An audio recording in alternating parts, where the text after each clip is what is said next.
Ito po yung tutorial kung paano ko to ginawa. Gagamit po tayo ng 4 na application po dito.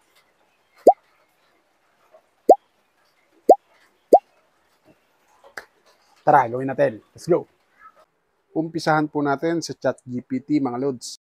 Magpapagawa po tayo sa kanya ng props. Sample na lang po ng ginawa ko. Dito po, nag-chat po ako sa kanya ng gawan mo ko ng props ni San Gohan ng Dragon Ball Z.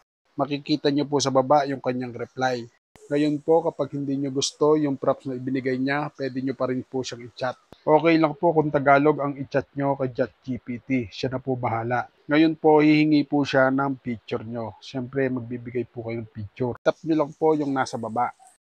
Dito mga lods, hindi 100% na may ilagay ni ChatGPT yung mukha natin sa gusto nating karakter. Then, pwede po natin i-request kay ChatGPT kung ano yung gusto nating background. Tulad po ng ginawa ko dyan. Nag-request lang po ako ng background na nasa Tondo, Maynila.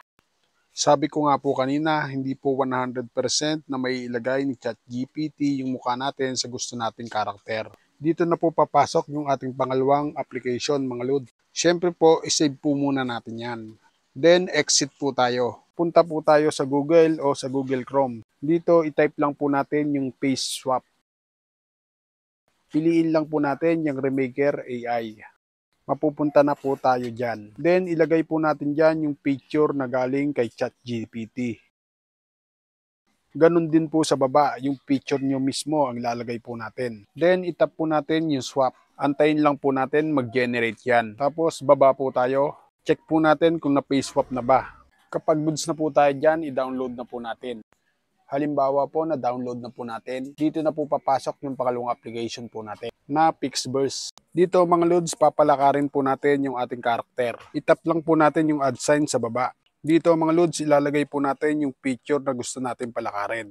Dito mga lods, itatype lang po natin kung anong gusto nating pagawa sa ating picture. Kung gusto nyo po, kopyahin nyo na lang po yung mga tinype ko dyan. Kayo na po bahala kung anong gusto nyo idagdag sa huli. Kapag goods na, itap po natin yung create. Then, antayin lang po natin mag-generate po uli yan. Kapag goods na po tayo dyan, export na po natin. Kapag na-download na po natin, dito na po natin gagamitin yung panguling app. Sa CapCut naman po tayo. Add new project, kunin po natin yung dinownload po natin kay Pixverse. Dito mga loads, tatakpan po natin yung watermark. Focus po muna tayo sa baba, piliin po natin yung aspect ratio. Then, piliin po natin dyan yung 9:16. Then, itap po muna natin para ma-highlights. Tapos po, focus po tayo sa baba. Piliin po natin sa baba yung duplicate. Kapag may duplicate na po, itap po natin yung nasa unahan. Dahil ibababa po natin yan gamit ang overlay. Kapag naibaba na po natin, balik po tayo sa ating first layer. Then, isusum lang po natin para po mapuno natin yung 9:16 na sukat. Kapag goods na po tayo dyan, balik po tayo sa second layer. Magduduplicate po uli tayo mga lods. Then, ibababa po natin yan at magiging third layer na po yan. Sa pamamagitan po niyan, matatakpan na po natin yung ating watermark. Itap po natin para ma-highlights. Then, piliin po natin sa baba yung transform. Then, resize. Tapos po, i-resize po natin yung part na walang watermark. Siyempre po, yung nasa ibabaw, yung pipiliin po natin. Kapag goods na, itapat na po natin yan doon sa taas, doon sa may watermark. Itatakip na po natin. Kapag goods na po tayo dyan, balik po tayo sa first layer. Then, piliin po natin sa baba yung opacity. Dito mga lods, nasa sa inyo na po kung i-adjust nyo po yung opacity nyan.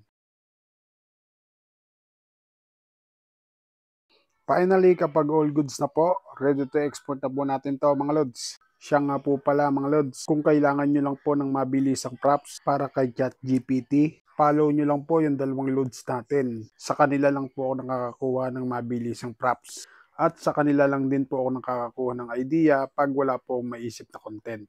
Nasundan po ba? Sana nasundan. Sana nakatulong. At kung nakatulong, pakishare mo naman po ang video ito para makatulong din po sa iba. Paano mga lods? Salamat sa inyong panonood at thank you Lord. Peace out!